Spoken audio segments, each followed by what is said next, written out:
Boa noite a todos. Estamos aqui uma vez mais reunidos no Quarteto Fantástico para falar sobre assuntos, principalmente de continuidade dos temas abordados há pouco na meditação mundial, mas que se transformam e deixam de âmbito muito pertinente para o nosso crescimento.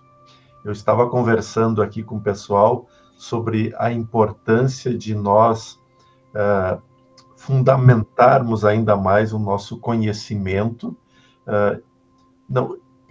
exercer a nossa vida diante daquilo que nós conhecemos, e não ficar apenas buscando, como se as verdades estavam em outros terrenos. Acreditar naquilo que nós temos. Bem, nós na meditação falamos um pouco sobre isso, sobre a importância do eu sou e do eu estou, falamos sobre o surfar, sobre o fluxo, mas o quanto isso é importante no processo de aprendizado e de elevação, diante que aqui nós temos 4 pessoas que pensam semelhantes, 4 irmãos que pensam semelhantes, mas que vivem universos diferentes. O Cris estava todo preparado para largar as suas máximas. É interessante isso que você falou, Jorge, porque com todos esses experimentos, esses testes que eu venho fazendo, né, de cura através do som, da câmara de ressonância quântica, enfim, todos esses testes que a gente percebeu, primeiro que a cura é uma tomada de consciência, isso é fato. E segundo, que tudo que a gente fala, né, o caminho é para dentro, né, o caminho está dentro de você, como nosso mestre Jesus sempre falava, né? O reino de Deus está dentro de você. Buda falava, vós sois Buda.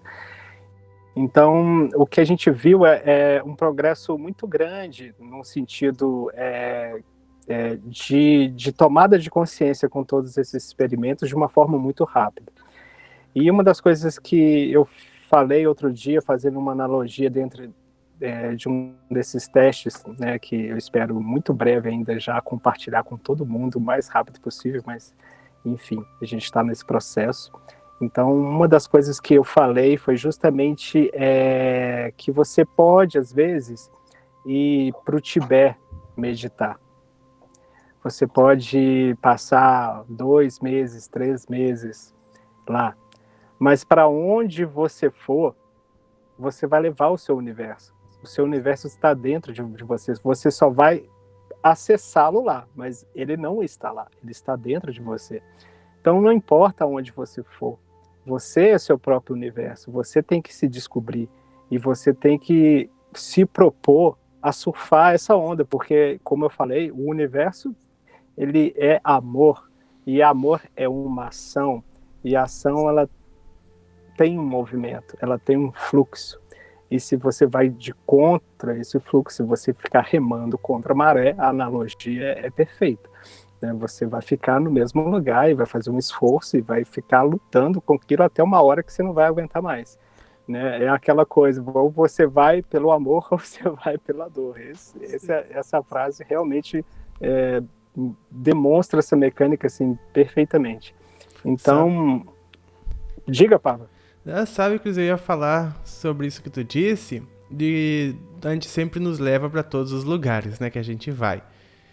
E daí eu penso assim, eu sei que eu agradeço tanto, né, somos quem nós somos, é uma conquista nossa de séculos e milênios, né, mas também ao mesmo tempo eu fico pensando que como eu queria às vezes pensar fora da minha caixa, né, como eu queria... não deixar de ser eu por algum tempo para ter uma outra ideia, uma outra perspectiva, né? Ou deixar de lado a minha forma de ver, de interpretar, de analisar, porque a gente acaba se limitando nesse ponto de vista. Muitas vezes eu penso assim, né? Como seria bom se a gente pudesse sair do Pava por um instante para ver as coisas, né? O olhar do observador, né? Isso tudo é muito amplo e evoca muitas questões, né? E isso tudo que vocês estavam comentando, né, me lembrou a famosa frase do Tiririca, que saía do Tiririca. Ele queria fugir de si mesmo, mas não era possível, porque onde ele estava, ele ia. Ele ia. Nós somos assim. Mas uma das coisas que o Jorge começou falando de fluir com os nossos conhecimentos, que vai um pouco na contramão disso que o Pava falou agora, mas vou dar uma pinceladinha em relação a esses dois itens. Fluir com os nossos conhecimentos me evoca muito do que eu já li, já estudei e busco dentro das tradições que estudo, que é o próprio Tao, que é o próprio Dharma, que é o próprio Wei, que é o próprio símbolo que eu tenho tatuado, que é o espírito que flui, tento fluir com esses meus conhecimentos, e isso evoca principalmente uma autoconfiança num mundo que a gente se compara muito com os outros. E quando nós não temos muito firmes essa autoconfiança, parece que os conhecimentos que a gente ouve dos outros têm mais validez do que aqueles que a gente tem pelas nossas próprias experiências. Só que não é verdade, uma vez que quando eu experiencio algo, eu necessariamente me torno o eu sou. Por exemplo, eu tenho uma experiência de comer um alimento. Logo, eu sou este alimento, porque agora não só eu tive a experiência de saboreá-lo, como ele faz parte de mim, ele está dentro de mim. Então eu sou este alimento e ele é um conhecimento que eu tenho. Só que às vezes a gente ainda assim dá mais valor para o que alguma pessoa disse sobre esse alimento do que o que eu experienciei do alimento, o que eu comi do alimento, o que eu me tornei o alimento. Então eu concordo que o caminho do nosso crescimento seja realmente, Jorge, a gente fluir com os nossos conhecimentos a partir das nossas próprias experiências. O que não exclui o fato de nós, muitas vezes, não estarmos 100% certo a partir das nossas experiências diretas. Aí vem aquilo que o Pava comentou, né, e trouxe. E uma das formas que, pelo menos, funciona para mim, que é sair um pouco da minha caixinha e pensar a partir de outras perspectivas, é ler livros de outros autores, não aquilo que eu escrevi, porque aí eu entendo a partir da perspectiva do outro, é conversar com as pessoas, né, que eu entendo a vida dela e o olhar da vida a partir da experiência direta dela e não minha. E uma coisa que para mim é genial, que serve para sair da caixinha, é viajar. Que aí você coloca em contato com outras realidades completamente distintas em tudo. Em forma de pensar, em questões de organizações sociais, em tudo. Claro que às vezes filmes também, e consumir muito cultura, arte, para mim funciona muito também, de sair da minha caixinha e pensar por outras formas de ver. Mas ainda assim, é criar o fluxo harmônico entre viver a partir dos meus conhecimentos, da minha experiência direta, e não levar isso como verdade absoluta para poder ver por outros pontos de vista. Claro, Olha, sabe? perfeito, hein? Perfeito. Realmente.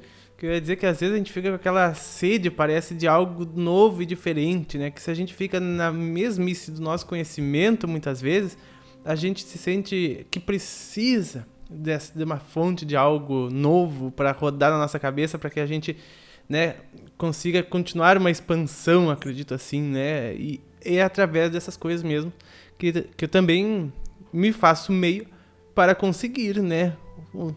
E essas tuas dicas foram ótimas, acho que eu vou aplicar, principalmente da viagem, sabe? Tem alguém que mora aí perto de uma praia, né?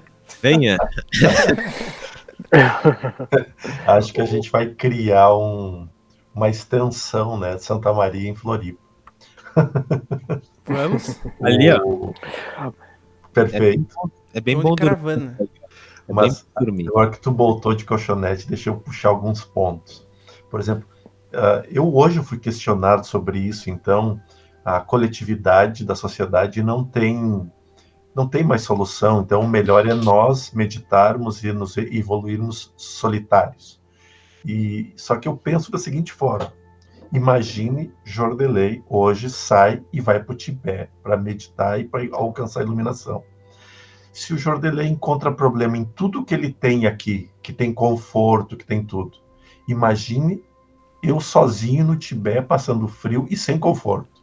Eu vou encontrar outros problemas lá. Ou seja, o meu universo, Cris, eu levei para lá. É isso que eu ia falar. comecei a ter conflito com o meu universo. Agora, tem um ponto ainda muito bonito nisso, é que a gente não se dá conta mesmo. Quantas pessoas gostariam de ser ou pensar como Cris, como Hélio, como Pava, ou até mesmo como a mim? Por que que nós não gostamos de como nós pensamos? É verdade. Ainda bem que eu gosto. Porque muitas das vezes, Jorge, a gente não valoriza, por a gente ser conduzido a externalizar sempre, né, a tentar nos ver de fora, a gente não compreende muito essa tríade de entender, aprender e empreender. Então, isso sempre a gente joga para fora. Então, a vontade, quando o Pava fala, vontade de sair da caixinha, não que o Pava esteja falando isso. E outra coisa, gente, eu não tenho nada contra quem vai para o Tibete meditar. Não, Tudo claro. certo, cada um tem o seu chamado. Mas a questão que eu falei, quando muitas vezes, ou na maioria das vezes, né, esse sair fora da caixa, essa caixa é uma caixa de Pandora. E ela não está fora, ela está dentro. A saída sempre é para dentro. E antes de você, como você falou, Jorge, o seu universo te acompanha, porque é um universo.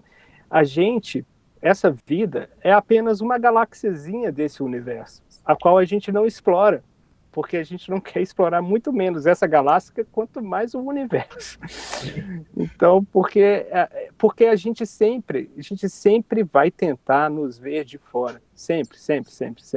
E não tem nada errado não, porque uma das maiores lições de moral que eu tive com o mestre Hilarion foi quando eu me coloquei nos olhos dele uma vez andando, eu fui na padaria quando a gente podia andar na rua normalmente, e ele me fez ver, e aí eu vi o quanto que eu precisava de tirar os saquinhos dos meus balões, assim, para eu poder conseguir subir. Até então eu não sabia que era ele.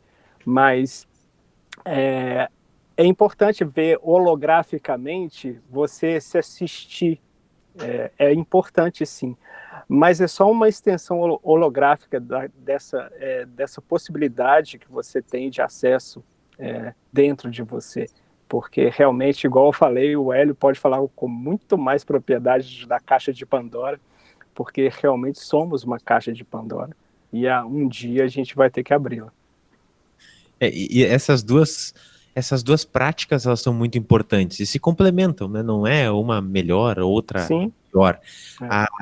É necessário que a gente crie um distanciamento para conseguir contemplar e observar a paisagem. Com o distanciamento a gente pode... É o efeito estilingue, né? Exato, mas também é necessário que a gente entre na paisagem, porque senão a gente não experiencia, a gente não saboreia, a gente fica só olhando de fora, contemplando, que belo, mas eu não coloco na boca para sentir o sabor. Então a gente fica sempre nessa transição, vai para dentro, vai para fora, vai para dentro, vai para fora, ou fica distante e aproxima. E assim também a gente faz com tudo na nossa vida, né, para resolver uns problemas. Às vezes a gente pensa sobre ele, cria esse distanciamento e chega a uma conclusão, mas depois a gente mergulha no problema para executar aquela concepção que a gente teve. Por isso que é aquela tríade que tu comentou, né? Entender, empreender e a outra eu me esqueci. Não, entender, aprender e empreender. E justamente você acabou de falar o que o Jorge começou a nos mencionar, né? Que é justamente esse fluir. Esse fluir é justamente essa ida e vinda. A gente tem que fazer esse movimento. A Terra nos impulsiona assim, o nosso coração nos impulsiona assim, por que não agirmos assim? Até quando a gente vai agir diferente, né? Porque é isso, aquela coisa, se eu fizer a mão assim, ó, eu estou indo e voltando do vácuo a todo tempo. É isso, é essa mecânica, né? Surfar essa onda é muito bom. E veja que agora, pensando de âmbito ampliado, né? Nós estamos vendo uma revolta muito grande. Todo mundo parece que está no limite de tudo.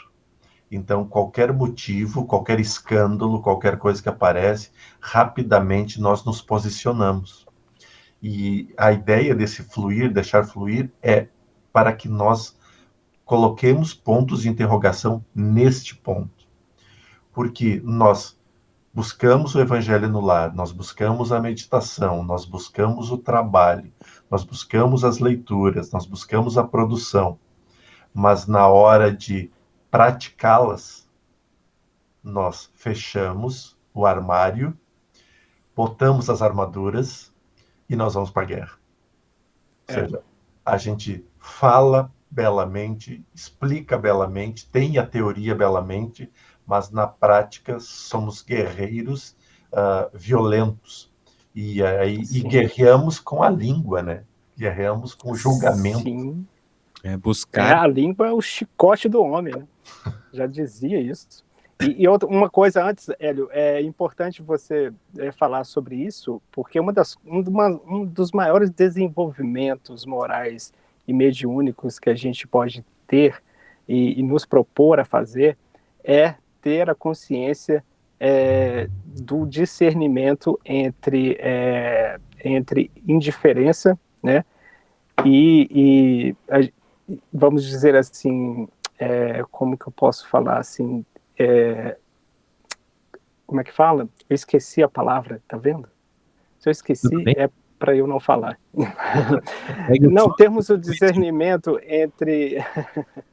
Não, deixa para lá, vou falar melhor. Tem uma coisa sobre a língua ser o chicote do homem, a opinião, ela realmente, ela divide uma coisa. Termos a capacidade desse entendimento de não termos opinião, porque eu vou mostrar essa mecânica justamente foi um puxão de orelha também, por causa das energias da palavra. A opinião, ela vem de, etimologicamente, ela vem de ônus e não de bônus. Ela vem de opinions. Ou seja, quando a gente põe uma opinião, a gente não está bonificando nada, a gente está onerando, a gente está dividindo, a gente está segregando. Então, a minha opinião, ela vai dividir. Você pode me perguntar, Cris, eu vou de preto ou eu vou de branco? Eu posso expor a minha opinião, mas é sempre segregatória. Eu vou deixar de um lado, é sempre isso, ela é sempre segregatória. Então, quando a gente opina, quando a gente dá opinião, e é essa revolta que a gente vê em volta, é justamente isso, são opiniões, as pessoas ficam onerando as situações e não bonificando as situações. Eu sei que é muito difícil a gente conseguir, mas pontos de vista são diferentes de opiniões, porque você pode me perguntar como eu vejo a situação, mas quando eu opino, eu estou segregando, eu estou julgando praticamente. Então é uma energia muito, muito pesada a opinião.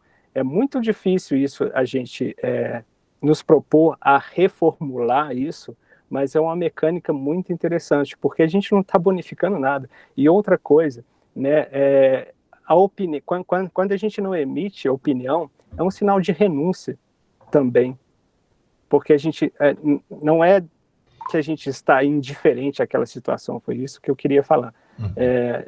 Não é indiferença, né? Mas é você ter a noção da energia dessa palavra. É um exercício muito difícil mesmo, mas que eu comecei a me propor a fazer e eu tive muita lucidez ao tentar conseguir fazer. Isso me trouxe uma presença muito grande, porque eu comecei a prestar atenção muito mais nas minhas ações. Então, uma coisa é alguém me perguntar, outra coisa é eu inferir, entendeu? É muito estranho, mas é interessante. Perfeito. As opiniões também, elas parecem algo mais rígido. E quando a gente está rígido, pode ser que venham alguns sofrimentos, porque a gente não vai, como propomos no início da nossa conversa aqui, fluir com os conhecimentos. É muito comum a gente ver grandes ícones e que a gente considera mestres e mestras, ora falar uma coisa, ora falar outra, que aparentemente são antagônicos, mas que não, são pontos de vista para contextos diferentes. Às vezes a gente visualiza que uma pessoa tem que ter aquela opinião, tem que se estabelecer naquele ponto e não pode transformar-se, mudar-se, mas isso não existe porque a vida é transformação, não há o que muda e nem quem muda, há apenas o mudar-se. E assim a gente vai mudando, inclusive de assunto dentro do mesmo vídeo. Como vocês são bons. Mas é que nós temos, é que se tem muitos pontos a ser trabalhados, e isso que eu acho bonito quando se refere à espiritualidade, porque não é um tema específico, mas é a ideia, né? O Pedro, que hoje está um pouquinho mais quieto, Oi, Jordi, estou aqui. Deus, Me resta ouvir. cara, o Pedro é impressionante, porque ele tem uma visão tão grande das coisas. Às vezes ele chega para mim e diz assim, Jorge, tu poderia gravar um vídeo falando sobre tal assunto. E aí eu fico pensando assim, meu Deus, o que que eu vou falar sobre esse assunto? E tem um assunto que ele pediu já 2 semanas para que eu gravasse, e eu tô cozinhando, né? Tô a banho-maria, assim. E que é, Tá bom. Aí a receita fica boa. e, cara, e o mais interessante é que parece que ele já teve uma antecipação da espiritualidade para sugerir o tema, porque agora começou a chegar muita informação em relação ao que o Pedro havia se proposto, né? Que é a vida nos reinos, no mundo espiritual dos animais. Mas, E não, daqui uns dias ele vai nos passar aí os números da Mega de forma antecipada também. Sim. ah, Só se eu pedir comece pro Jordi gravar. mas o que, veja só, nós temos aqui o Pedro, de nós aqui, o que mais produz conteúdo de informação, né? Produz, assim, de uma forma impressionante e brilhante. E todos os temas abordados, eles priorizam um ponto, que é fazer as pessoas se questionar de como se tornar melhor. O Hélio traz um monte de comunicações ali, até nas lives dele que ele faz com o Cerezer. Eu já tentei inúmeras vezes a tentar acompanhar a linha de raciocínio, e às vezes eu nem sei se eu arranquei ou se eu derrapei já. Mas, além disso, tem todo o trabalho mediúnico do Hélio, que é muito grande, com a meditação e com todo o trabalho que ele faz. O Cris, cara, quando tu começa a falar sobre o teu ponto de vista extremamente lúcido das coisas, o teu conhecimento e tudo, a, a gente vê 4 pilares, né? E nisso não estou fazendo com que a gente seja grande, não, não é nesse sentido, mas é uma estrutura, e numa estrutura tem que ter pilares completamente diferentes, mas que convergem todos no mesmo ponto, que é fazer nós, principalmente, refletirmos constantemente sobre a nossa vida e levar isso a outros, né? Seja através da música, seja através da palavra, seja através do ensino em si. É verdade.